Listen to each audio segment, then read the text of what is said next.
Welcome back to Tina Talks, where we talk about the rights of every human being. For today's video, we will talk about the Universal Declaration of Human Rights, Article 16, which talks about right to marry and found a family.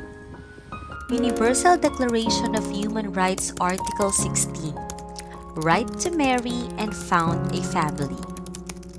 Men and women of full age without any limitation due to race, nationality, or religion have the right to marry and to found a family. They are entitled to equal rights as to marriage, during marriage, and at its dissolution. Marriage shall be entered into only with the free and full consent of the intending spouses. The family is the natural and fundamental group unit of society and is entitled to protection by society and the state.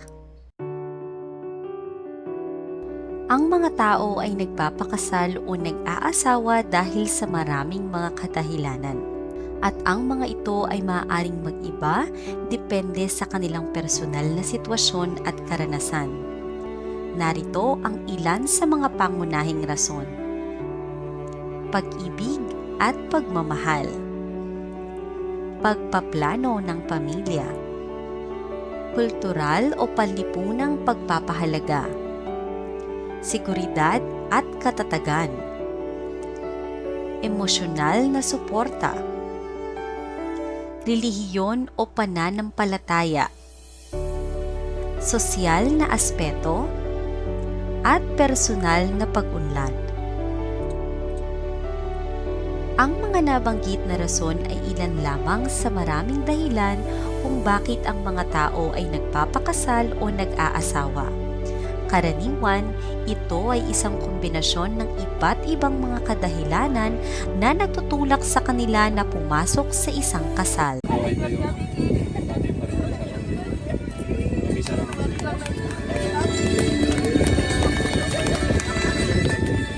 Sa tagal nating nagsasama, sana sa lahat ng problema, malampasan natin. Minsan hindi tayo nagkakaunawaan.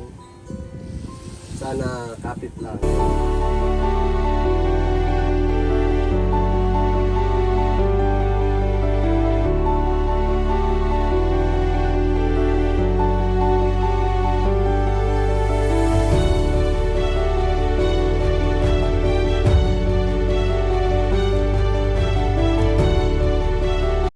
Hi, ako po si Mr. Christian Jason De La Perez. Ako naman po si Mrs. Judy de la Verges. So, gaano kayo katagal naging boyfriend and girlfriend bago kayo pakasal? Ano po, 14 years na po. 14 years po, tapos 7 years po kami nagsasama. Saan kayo kakilala?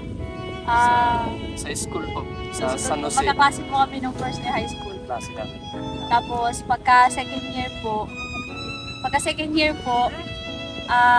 pumunta po kasi ako na Manila. Tapos yun po, nag-text lang po. Tapos naging kami. Ano sa tingin ninyo, anong ibig sabihin sa inyo ng pagpapakasal? Siya parang po sa akin sagrado po. Parang yun na yung Tunay na pagsasama.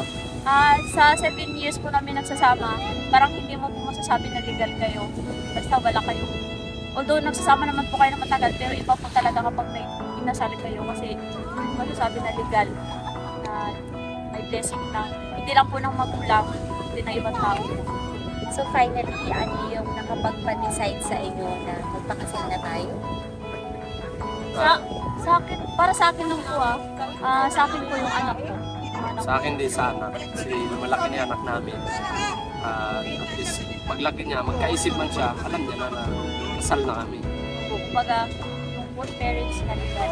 Kasi sa parents ko naman po at saka sa parents ko, gano'n naman po legal naman po talaga. Any message lang? Message sa kanya at message sa isa't isa. Thank you sa mga bagay na ginawa mo sa akin. Thank you sa mga bagay na kahit noon pa never ka nagbago, tapos parang nandiyan ka lang kumakapit. Sa akin naman, ganun din. Walang magbago. Ganun pa rin. Simula dati hanggang ngayon. Kung may pagsubok, harapin natin dalawa. Pag-awayan ng pag-awayan, pero walang hiwalayan.